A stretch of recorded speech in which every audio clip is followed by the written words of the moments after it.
সম্পর্কে তো আমরা শুনি জি শুনি যে আপনি অলরেডি জি আমাদের মানে আমি এখন যে শহরে আছি সেই শহরে বাড়ি কিনছেন, থাকতে শুরু করেছেন, আপনার পরিবার সেখানে থাকছে এবং আপনি যুক্তরাষ্ট্রে সেটেল হবেন, এইগুলি কেউ কেউ আমাকে খুব জোর দিয়েও বলছেন। আপনি যদি একটু বলতেন। আচ্ছা, এটা তো হঠাৎ আকস্মিকভাবে প্রসঙ্গটা এলো, তাও বলছি আপনাকে যে যারা বা যে এই গুজবটা রটিয়েছে হুম, যে যুক্তরাষ্ট্রে আমরা বাড়ি কিনেছি, আমার পরিবার চলে গেছে, এবং যারা এগুলি বিশ্বাস করেছেন তাদের কাছে আমি একটা বিনীতভাবে প্রশ্ন করি যে আপনারা যার কথা শুনে বিশ্বাস করেছেন তার কাছে আপনারা কেন জানতে চান না হুম, উনি বাড়িটা কোথায় কিনেছে, অ্যাড্রেসটা কোথায়, ওই বাসাটার ছবিটা কোথায়। হুম, আপনি আমেরিকাতে আছেন অনেকদিন ধরে, আপনি জানেন আমেরিকায় যদি কেউ কোনো প্রপার্টি ওন করে, ফ্ল্যাট হোক জমি হোক, হুম, আমি বা আমার স্ত্রী বা আমার পরিবারের সদস্য, এটা পাবলিক ডকুমেন্ট। পাবলিক ডকুমেন্ট না হলেও আপনি পেইড যে সার্ভিস প্রোভাইডার আছে তাদের কাছ থেকে যে কোনো ভাবে এটা জানা সম্ভব, সম্ভব কিনা বলে? রাইট, সম্ভব, সম্ভব তো। একদমই সম্ভব। তো যারা আমেরিকার যারা প্রপার্টি করে এইসব, লুকানো সম্ভব না স্যার। জি জি, আমেরিকার প্রপার্টি করে যারা, লুকানো সম্ভব না। জি জি, তো যদি যারা এই মিথ্যা, যারা খালেদ একটা মিনিট, যারা এই হ্যাঁ, মিথ্যাচারটা করেছে হুম, এবং যারা এটা এই মিথ্যাচারে বিশ্বাস করেছেন তাদের কাছে আমার কয়েকটা কথা আছে। আপনারা নিশ্চয়ই জানেন যে কারো হুম, সম্পর্কে সম্পূর্ণ মিথ্যাচার করা, চরিত্র হনন করা, দোষারোপ করা, এটা ইসলামের দৃষ্টিতে মহাপাপ। এবং আপনি এই মহাপাপটা যারা করলো তাদের কাছে এটা প্রমাণ না আছে, যদি আপনি এই মহাপাপীর কথা প্রচার করেন বা শেয়ার করেন আপনিও মহাপাপ করছেন। ঠিক আছে, হুম, আল্লাহর ভয় করেন। আপনাদেরকে আমি গ্যারান্টি দিচ্ছি যে আমেরিকাতে আমার কোনো প্রপার্টি নাই, আমেরিকাতে আমার পরিবারের কারো কোনো প্রপার্টি নাই, আমাদের কোনো ব্যাংক অ্যাকাউন্ট নাই, কিচ্ছু নাই। কিন্তু আপনাদের কাছে আমার এক্সপেকটেশন হচ্ছে যে বা যারা এই মিথ্যাটা রটিয়েছে তাদেরকে বলবেন প্রমাণ দিতে, 1 নাম্বার।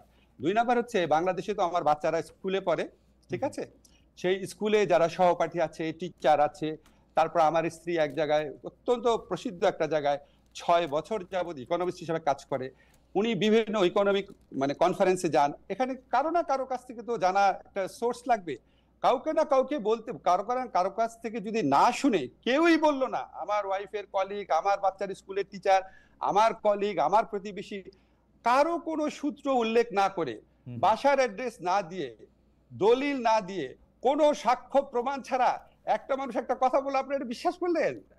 এবং এই যে বিশ্বাস করলেন, দাঁড়ান একটা মিনিট খালেদ, জি, আমাকে বলতে হবে, জি, আপনি যেহেতু প্রসঙ্গ তুললেন, জি, আপনি যে বিশ্বাস করলেন, এখন আপনার দায়িত্ব হচ্ছে হুম, যে এই কথাটা রটিয়েছে বা যেই কথাগুলো রটিয়েছে তাদেরকে বলেন যে কোনো একটা প্রমাণ হাজির করার।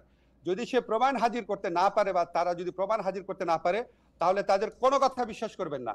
আর যদি আমার বা আমার পরিবারের আমেরিকাতে কোনো প্রপার্টি, ফ্ল্যাট, হুম, ল্যান্ড, ব্যাংক অ্যাকাউন্ট কোনো কিছু পান, তাহলে আমাদের সারা জীবন বিশ্বাস করবেন না।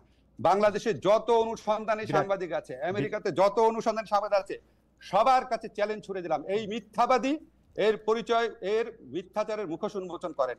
কারণ এগুলি করে তারা সরল, মানে সরল মনা অনেক মানুষ, বড় তাদেরকে বিভ্রান্ত করে, তাদের দুঃখ দেয়, এবং এগুলি আপনার অনেক বেশি হচ্ছে। এই একটা জিনিস প্রমাণ চান, রাইট। চ্যালেঞ্জ ছুড়ে দিলাম, প্রমাণ প্রফেসর চান। প্রফেসর আসিফ নজরুল কিন্তু অনেক বড় একটি চ্যালেঞ্জ ছুড়ে দিয়েছেন এবং এটা খুব সহজেই এটা প্রমাণ করা সম্ভব জি তিনি যদি আসলে কোনো জি প্রপার্টি কিনে থাকেন।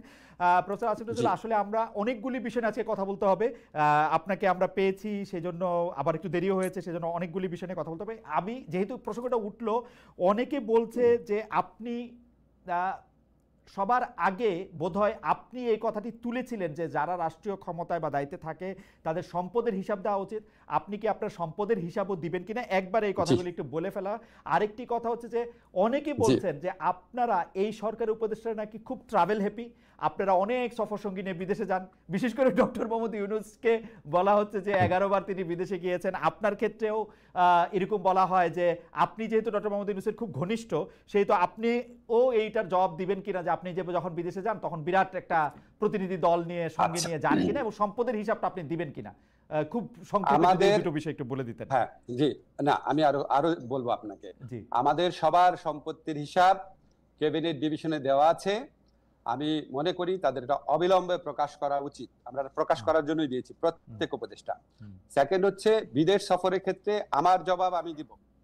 আমি যখন জেনেভাতে আইএলওর কনফারেন্সে গিয়েছিলাম, যেখানে হুম, স্থানীয় আওয়ামী লীগরা আমাকে অপদস্থ করার চেষ্টা করেছিল, সেখানে আমি একজন সফর সঙ্গী নেই নাই, আমার সাথে অন্য একজন উপদেষ্টা ছিলেন, উনি নিয়েছিলেন।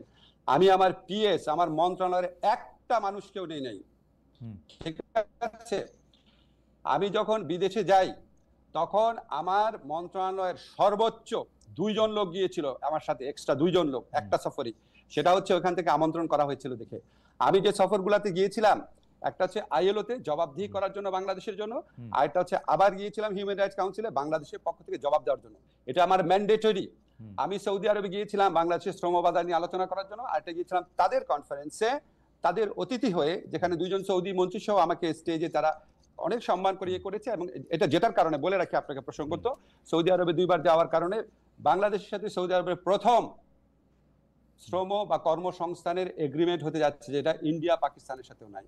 আর আমি গিয়েছিলাম মালয়েশিয়াতে, সেখানে আমার সফর সঙ্গী ছিল একজন, সরি সেখানে সফর সঙ্গী ছিল দুইজন, মালয়েশিয়াতে 2জন, সর্বোচ্চ 2জন, এবং কোন কোন ক্ষেত্রে আমার কোনো সফর সঙ্গী ছিল না। তার মানে আপনি আগে থেকে বলছেন সেটি আপনি পালন করছেন। আপনি যদি অবশ্যই পরিষ্কার করে বললেন যে এটা আসলে ক্যাবিনেটে দেয়া আছে এবং এটা পাবলিক করা হবে যে কোনো সময়, রাইট?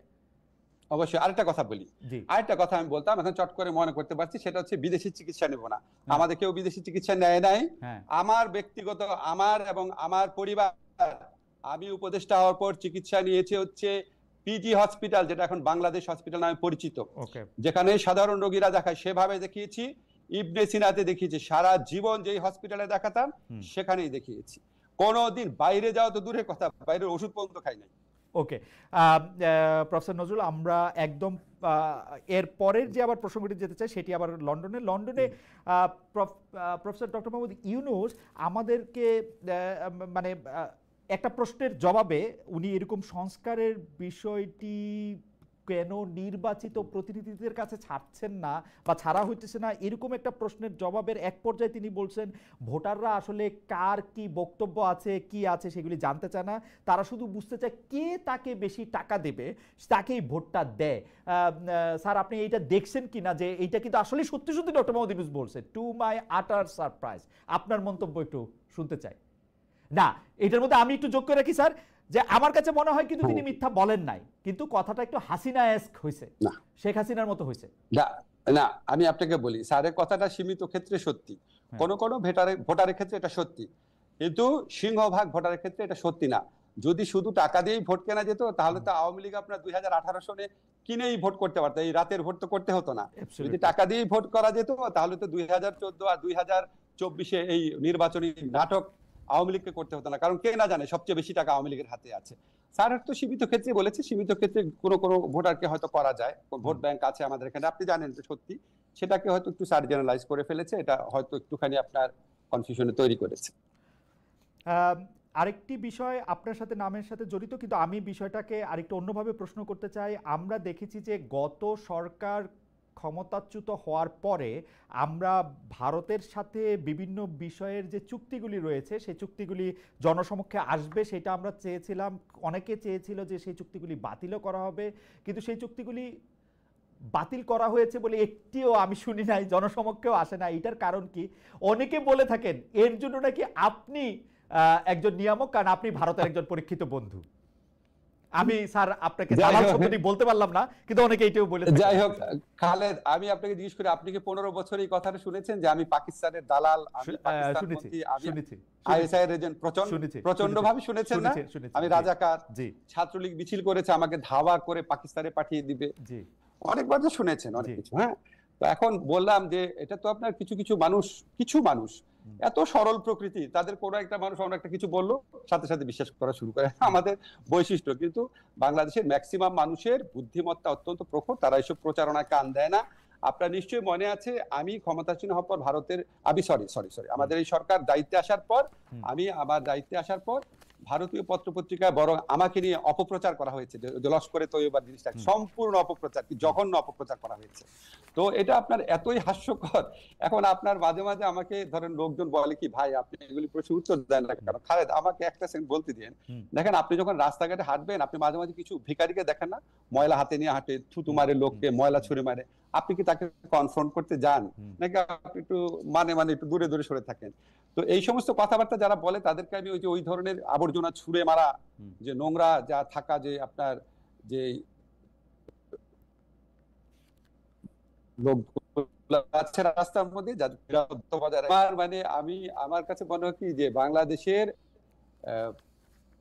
হয়তো খুব বেশি হলে আমার যারা ফলোয়ার আছে, ভক্ত আছে, বা আমাকে যারা ভালোবাসেন, তাদের মধ্যে হয়তো 10% মানুষ যারা খুবই সরল মনা, খুব গভীরভাবে চিন্তা করেন না, তারা হয়তো তাদেরকে প্রভাবিত করতে পেরেছে। কিন্তু 90% মানুষের মনে এগুলি হাস্যরস ছাড়া কিছু উদ্রেক করে না।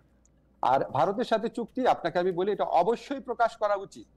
এখন ধরেন চুক্তিগুলো তো হয় পররাষ্ট্র মন্ত্রণালয়ের মাধ্যমে, ঠিক না? এখন আপনি আপনার প্রোগ্রামে একটু পররাষ্ট্রমন্ত্রীকে বা এই দায়িত্বে যারা আছে তাদেরকে এনে জিজ্ঞেস করলে ভালো হয়। কারণ আমি আপনাকে একটা জিনিস শুধু বলি, আমরা যখন কোনো মিটিং এ বসি, খালেদা, আপনি যখন ডয়েচে ভেলেতে কাজ করতেন, আপনি যখন মিটিং এ বসতেন, আপনি যে মতামতটা দিতেন সেটাই কি ডয়েচে ভেলের মতামত হতো? হতো না, ঠিক না? এখন আমার মতামত আমি দিব, একজনের মতামত আরো দিবে, অনেক সময় হতো না। তো আমি আপনাকে একটা জিনিস একটু ব্যাখ্যা করে বলি। ধরেন আমি যখন ঢাকা ইউনিভার্সিটির টিচার ছিলাম, আমাদের 2-1 শিক্ষক ছিলেন ফাঁকিবাজ, ক্লাস নিতেন না। 2-1 শিক্ষক ছিলেন খাতা অনেক দেরি করে দিতেন, ঠিক আছে?